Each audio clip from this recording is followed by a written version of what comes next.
Listen, Geno. When This drinking and gambling has to stop. Play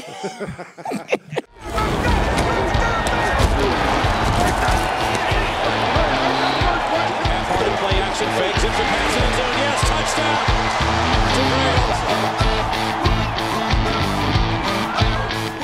Hi, and welcome to Geno's Picks. And why wouldn't you be back in the studio this week? I was here last week, but some faggots are afraid of the snow. Not important. Why wouldn't you be here last week after we had a perfect wild card weekend, going 2-0 on Saturday? What's that? They played 2 games on Sunday?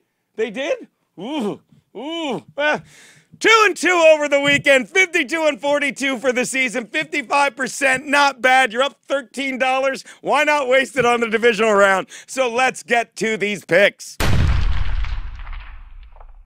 My first pick, sorry to leave. The Falcons are giving 3 to the Eagles in Philly for the first time in playoff history. A team with a bye is actually an underdog in their first game. And why wouldn't the Eagles be? Considering they went from potential NFL MVP QB, that's a mouthful of letters. Sit down, Garrett. In Carson Wentz, and now they're saddled with Nick Foles at quarterback. And while Eagles fans desperately want Foles to be the QB he was before he left the team, going 14-4 in his final 2 years, and even throwing an NFL tying record, 7 TDs in a single game, they now have the new Nick Foles, who seems to retain more of what he learned under Jeff Fisher and the Rams. And speaking of the Rams, even this year's Rams look like last year's Rams last weekend against a Falcons team that happily looks exactly like last year's Falcons. You know, the ones that came within 18 minutes of winning the Super Bowl. Well, Dan Quinn looks like he learned his lesson in that loss, and he will be chomping at the bit to use his defensive schemes, I'm sorry to leave, to shut down a Nick Foles who may be a good egg, but he certainly is a hard-boiled one because, let's face it, there's absolutely no scrambling ability anymore. That's cute. That's cute. All right. Not to mention, Dan Quinn may be coming off a bad playoff experience, but at least he has playoff experience. All Doug Peterson has ever done is stand behind Andy Reid, watching Hey Kool-Aid go a terrible 1-3 in the playoffs with a QB in Alex Smith, who is still better than Nick Foles. It's a shame all the snow is gone in Philly, because if it were there, Foles could use it to his advantage as the entire field would slow down to his speed. But I will tell you who really missed the snow this weekend. The 1% of asshole Philly fans who would love to use it to pelt the Falcons when they're up by 14 late in the game. That home field advantage turns against Philly about 3 quarters in. Take the Falcons and lay the 3. My next pick, the Titans are getting 13 from the Patriots in Foxborough. You think guys would have learned by now not to give bulletin board material to the Patriots, but they just don't learn. And why should they? Because when you are a nobody, like Titans safety Kevin Byard, a second-year player out of Middle Tennessee State, you make a name for yourself when you were playing the greatest QB of all time by saying something ridiculous like, we're going to try and make Tom Brady look like Blake Bortles. Ugh. And while I could see getting away with that during the regular season, you did this days after Bortles' terrible pass performance this past Sunday when he had more rushing yards than passing yards, which makes it sound like you wanted to look like a retarded person. Well, that would be like Ryan Lochte comparing Michael Phelps to a swimmer at the Special Olympics. By the way, you know how you win the 400 meter at the Special Olympics, guys? You don't drown.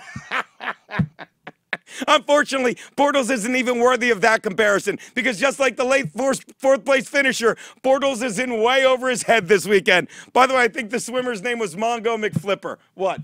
You can't? All right. Look, but that safety, whose name I bet you already forgot, isn't who Brady will be feeding his words to. He's more concerned with another guy that was living in oblivion, that was out of the radar. ESPN reporter Ken Wickersham, who said the wheels were coming off the best organization team in the NFL this week.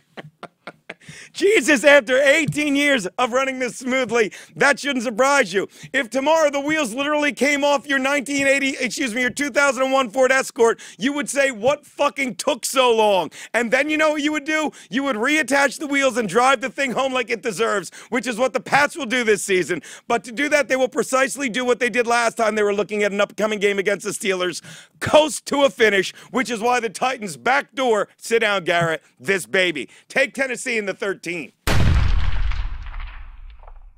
The next 2 are much quicker. I've said this to hookers as well.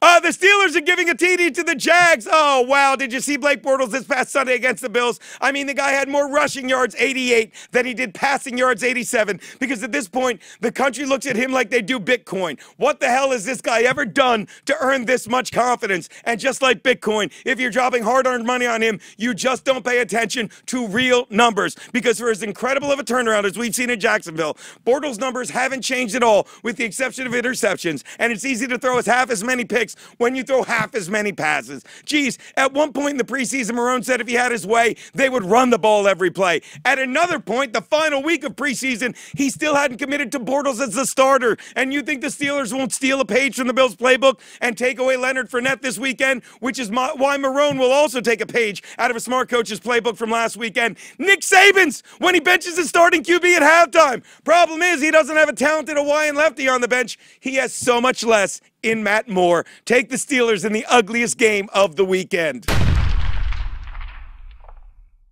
The Saints in the final are getting 5 from the Vikings in Minnesota. I may have missed the cover in this one last week by just a single point, but I was spot on what would happen. That the Saints, who relied on a defense and a solid rushing attack all season, would go back to the incredible arm of Drew Brees, and that is in the fact that they won the game for them, despite just having the ball 22 minutes, and Drew Brees made all the plays when he had to, and I don't expect anything less this weekend, as while you're focusing on so much on the Vikings' #1 defense in the NFL, facing the Saints' #2 offense, you may very well have forgotten that the Saints have a pretty solid defense, and I just think they will give fits to a young group of inexperienced Viking running backs. Do the Saints win this one? I don't know, but they keep it close. So you can come into this game believing whatever you want, but why wouldn't a Super Bowl champion QB like Drew Brees play like he always has in the postseason? As once again, it's someone acting like a Saint, frustrating someone with a purple helmet. Because you don't care. Take the Saints in the 5 you're getting. Can we do this again next week?